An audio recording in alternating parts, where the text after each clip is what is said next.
Hello and welcome to Týrcast 5.5 or 5.5. This is a short, intermediate, extra podcast because we couldn't get to all your questions and comments in the last one. So this is this. Speaking of myself as an animal, this is here USN. This thing you see here. I am the singer and guitar player of the heavy metal band Týr. I am in Prague at the moment. Gunnar, bass player of Týr. I'm still in the Faroe Islands, and that's not there, that's out there somewhere. And I'm Tad, I'm the drummer of Týr, and I'm sitting in Budapest. Still. What on earth does Gunnar do in Týr then? I don't know. Gunnar, I love your hair. It's beautiful. You might want to get your troll locks out of the way. I just got washed. I didn't know I had to do this half hour ago. Very authentic. No. Yes, it is. So like I said, this is Týrcast 5.5, an extra episode. We put out main episodes on the 7th and 22nd of each month, and that is at 1700 hours, as they say in the US military. That's 5 p.m. Central European time. You can subscribe to our channel, you can like and share this video, hit the notification bell so YouTube lets you know when we put out new material. And you can get early access by supporting us on Patreon. Go to patreon.com/Týrband. And our sincerest gratitude to those who already support us there. Unless you gentlemen have more to add to that tirade. But if you would like to support us more, come to our concerts. When Yeah. All those tours. Concerts. Oh, there will be lots of concerts. There will be, absolutely. And another thing people can do is go to our website, týr.fo, and buy some cool merch. Oh, yeah. And come to our concerts. That's the best thing. Yes. We just don't have any at the moment. Come to our concerts. Absolutely. And buy our albums. You find our concerts, like I said, on bandsintown.com/Týr. Tremendous concerts. They will Tremendous. Let you know. Yes. Absolutely. Best concerts anyone ever seen. Everyone's really surprised that they could be so good. I always knew. I was sure that these are going to be wonderful. Anywhoozy. Yes. So there was this down to business. funny question by a... I did not do it. Oh, wow. We must have a serious lag here in my upload because I didn't even hear myself saying that. If you heard me saying that already, the upload is way faster than mine. Gunnar asks Jacob Abney, how many times have you been confused or mistaken for Jarppi Lepälä from the Dudesons? You almost look like twins to me. I have a comeback to that, but you want to go first, Gunnar? Well, first of all, I did not ask that. You said Gunnar asked. No. I said Gunnar anyway, asks Jacob, how many... Okay, good. You didn't see my comments in that sentence. I haven't ever heard of that guy. I've seen the Dudesons once or twice. And perhaps I look like him, perhaps I don't. What I usually find is there's no resemblance at all. But I can't speak for what you see. So. Did you look at Jarppi Lepälä? No, I did not. I did, and I can see there's zero resemblance in my opinion. And honestly, I don't think I've ever seen anyone who looks quite like you. I've seen some, but not close. No. I would say Jacob Abney should have his eyes checked. No, I wouldn't say that, but... I would say that, and I just did. Yeah. Anywho, next question. You didn't! No, you go ahead, Tadeusz. You have anything to add? No, not really. I just... I mean, I even been mistaken for Jason Newsted. For real. What's the resemblance? I think they see the bass first, and then they think, bass. Jason Newsted. That's probably him. Long hair. Metallica. So. Metallica. Oh, is this anecdote you had? I have to tell that story. So, if you have long hair, you played Metallica, dudes. So we were on tour in the US with this must have been Pagan Fest 1. It was with Moonsorrow. No, they were not on the Pagan Fest 1. I don't remember. This was in the US and Moonsorrow was there.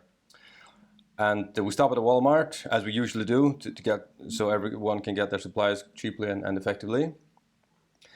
And I wasn't there myself. Terry told me this. He was there. So they're standing in line, some of the guys, including the keyboard player of Moonsorrow, whose name is, oh shit, I forgot, Marcus. And the lady behind the counter says, as usual, "You guys in a band or something?"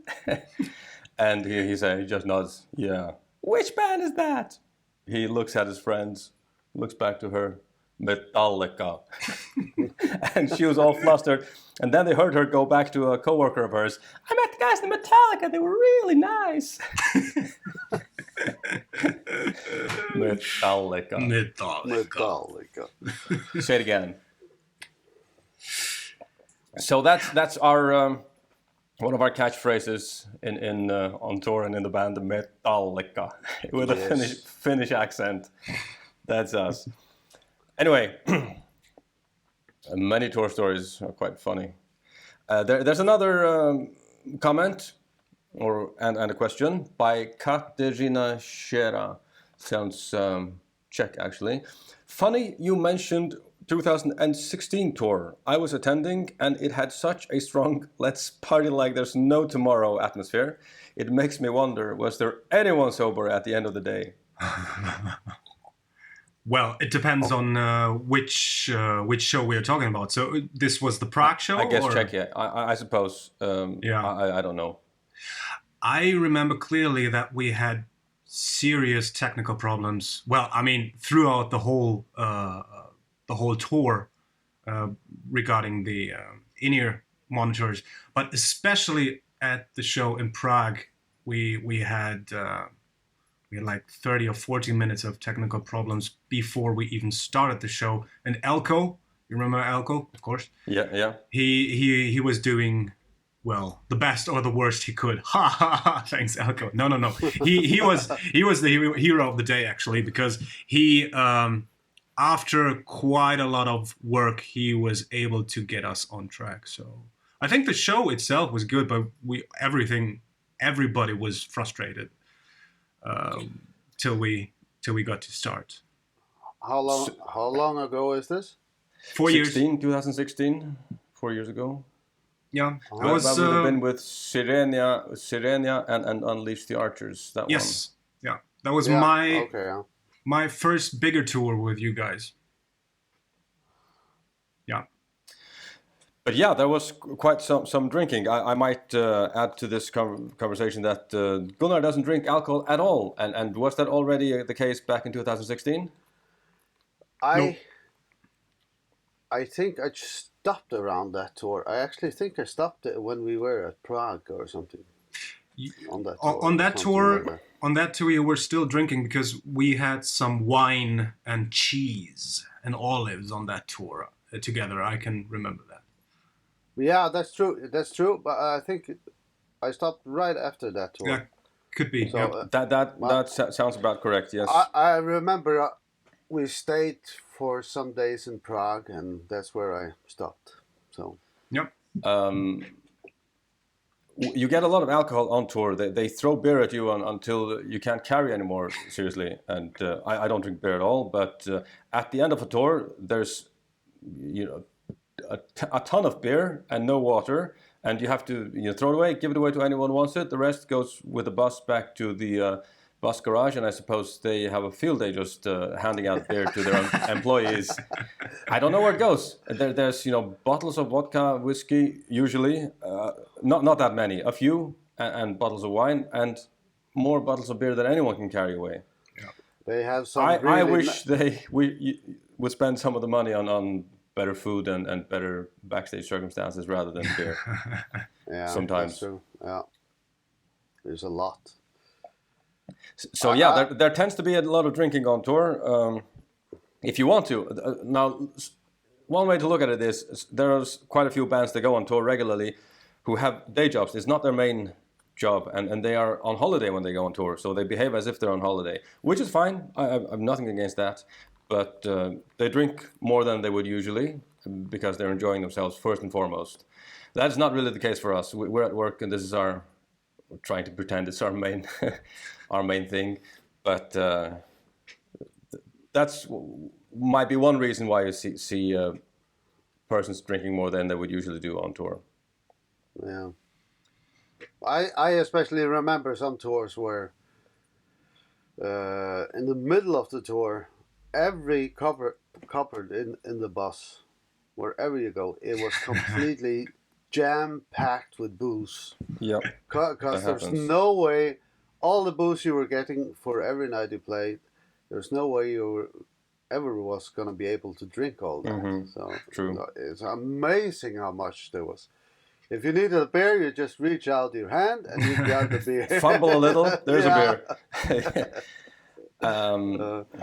But luckily we don't have that anymore, so that's nice. Yeah. So other stuff happens on tour. We forgot the tour story last time. Well, there wasn't time for it anyway. Last episode was quite a lot too long. But there was another tour. Well, this wasn't actually a tour. This was just a festival in Germany. I don't remember which festival. That's not the important part of the story. But that's quite an introduction. We were on a budget tour, to put it mildly, and Gunnar went black. Back. And Gunnar and I were flying, probably, all of us maybe were living in Faroes at that time. Maybe Gunnar was living in Denmark, I don't remember. But we flew from the Faroes to Copenhagen, and I rented a rent-a-wreck van, a little black van. Absolutely devastated van. It was unbelievable, the risk we took with it. And put all our stuff in the van, and off we went to Germany on the ferry from Rødby to Puttgarden, and drive to I don't know where. And on the way, then we drive through the night as usual. On the way there, we're pulled over by not one police cars, not two police cars, not even traffic police, by about, I would say, 20 police cars of the what you call it when it's not the traffic police, it's the criminal police or whatever, the regular police. If they were the traffic police, they would have shot us on the spot for driving such a car on the German motorway. And I pull over to like a resting area or stopping place, and the officers walk up to both sides, two officers on each side of the car. Show me your driver's license and your registration. I think, Gunnar, you were sitting next to me. I was driving. No. I was sitting in the back. Who was in? Amon was in the front. Yeah. Amon was in the front. You and Terje were in the back. And this was such a budget van. It had no seats in the back. You were like sitting amongst the equipment, trying to get some entertainment on your computers, on your laptops. Yes, and actually me and Terje thought that's what some cop had seen, the lights in there, and discovers there's no seat in there. That's I thought we were gonna get pulled over for that. Yes, my first thought too was that this was such a bad car that traffic police would never let us go. Anyway, Amon was reaching into the glove compartment for, I don't know, his identification or whatever, and the officers, no, keep your hands where I can see them. and this was obviously very serious. The officer had his hand on his weapon. He didn't pull it, but he had his hands on it, and we all had to give the driver's license and registration like this and keep our hands visible at all times. Everybody out of the car, and they pulled everything out of the back, and we had to go to the nearest fence they could find, and hands up against the fence, spread your legs, and we were standing there for about 20 minutes like this while they were rummaging through all our stuff, asking us questions one at a time, where we came from, where we'd been. So this went on for, I don't know, 20 minutes, half an hour, and then they got more relaxed. They were obviously realizing they got the wrong guys. It turns out there had been an industrial espionage break-in the vicinity at the same time, where some guys in a black van broke into some industrial building, stole some laptops, and went off with them. So they see a black van, someone on laptops in the back. Those are the guys, get them. This was very dramatic for I don't know, like I said, 20 or 30 minutes. But in the end, they even apologized. That's the only time in my life I got an apology from the police anywhere. They were really nice about it. I mean, I just remember me when I opened the door. I was ready with the passport and they're going to ask about this. Yeah. Of course, I'm ready with passport. And I opened the door and there's this cop with his handgun ready to, draw it. And I was like, I didn't, all I could think of was, shit, you got the wrong guys. That was all so it was very dramatic. I remember when he did the body search, he specifically said any movement would be dealt with violence. So just stand still. There was no violence. It was quite in the end. No. And they were very serious during all this, but afterwards they were really nice and yes, told us about everything. So it did. So me and Terry did not even get a fine for sitting. Same here. I mean, I should have, like I said, the traffic police would impound that vehicle on the spot because it was just not. It was a wreck, a real wreck. But they didn't even call traffic police. Nothing. Yeah, the company was called Rent a Wreck. Mm-hmm.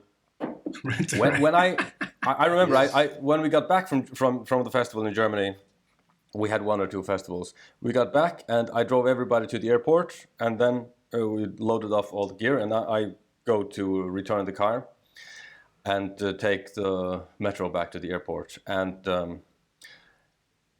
the van, I ran out of gas. You get it with a half a liter of gas, and you fill it and you return it with as little as possible. I ran out of gas just before I got to the area, like 2 blocks away. I went to a gas station, borrowed a little canister, filled it with gas, put it on the car, and drove it all the way. And it was like so close to breaking down. It hardly reacted on the speeder, and it was coughing and exclamating. It was a real wreck, and that's a risk. I remember one risk too many. I remember why we at all had this wreck, because our dear bus that we owned, it broke down in, I think it was Holland. Yes. And on this tour, and it actually drew the axle off the driving axle of the car, whatever that is called. It actually fell off the car and yes, hit part of the shaft simply fell onto the way.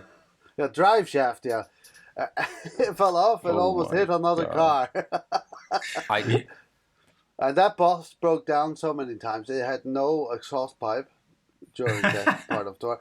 We left Poland and the exhaust pipe, the middle piece, fell off, and we just continued and said, fuck it. And we continued like that all the way to Holland. We had noisy. Yeah, we were playing in Poland. We were playing we had like, I don't know, 3 or 4 festivals on a few days there. And I remember very well. I told our booker, this is too big a risk to take this van. We shouldn't do it. We're going to break down halfway, like we did. But tours were booked, and for a certain amount of money, there was no money to get proper transport, which in the end we had to do anyway. So that's what touring's like. I mean, you take a risk here and there. We left the bus in, I think, Germany, actually, at a repair shop, and just said, keep it, do whatever. They compressed it to a tiny cube and threw it away. Yes. We like 10 years ago, my former band, we had a very similar story as well. We were in Spain, I think, with our bus, and since the seats were quite uncomfortable, we had all our equipment, like all the cabinets, the whole drum, so it was quite packed in the back. there was a small nook, a small niche between the back seats and the cabinets, and we just put a small like a blow up mattress in there, so one person could sleep there for a couple of hours. Mm-hmm. And we were driving in Spain, and then we got pulled over by the police, and we thought, okay, they saw something. Our bass player was sleeping in the back. I mean, it was quite dangerous. The cabinet could have fallen on him and smashed him. But no, they were actually looking for some guys, long-haired guys in a white van as well. So they didn't even notice him back in there behind all the stuff. So yeah, just the same, And, are you there? No. We're just musicians from Hungary. Okay, whatever. Go on. Yeah. So as touring musicians, we prefer the real police to the traffic police. No offense to traffic police, but Yeah. whatever. All right, I think we got through it all here, unless you have more to add. Nope. Was that all? Only 2 questions? No more questions. 2 questions. This will be a doozy of an episode, but we have another one coming in a week or 2. So Great. this will be the end of podcast 5.5, and you can follow us on Instagram _official rubbish. Now I need glasses, just like the guy with the first question. Let me restart that. Follow us on Instagram, where we are Týr_official. You can follow us on Facebook, YouTube, and Twitter, where we are Týrband. You can track us on bandsandtown.com/Týr, and that will be very important once tours start again. Listen to our music on Amazon Music, Napster, Tidal, Apple Music, Deezer, or similar services, or you can listen to it right here on our YouTube channel. It's not all up here quite yet, but it will be in time. Please visit our website, Týr.fo. At the bottom of the front page, you can sign up for the Týr newsletter, and we will let you know whenever there's important news by email. And you get some nifty merch on the merch section of our page. Send your questions in the form of a comment wherever you happen to see or listen to this podcast, or write to us at Týr@Týr.fo. We put out the main episodes on the 7th and 22nd of each month, maybe a little extra episode like this one in between if we are overwhelmed by questions and comments. Thank you for watching and for listening, and we hope to see you back here on December 22nd at 5 p.m. Central European Time. Arrivederci. Bye. Adios.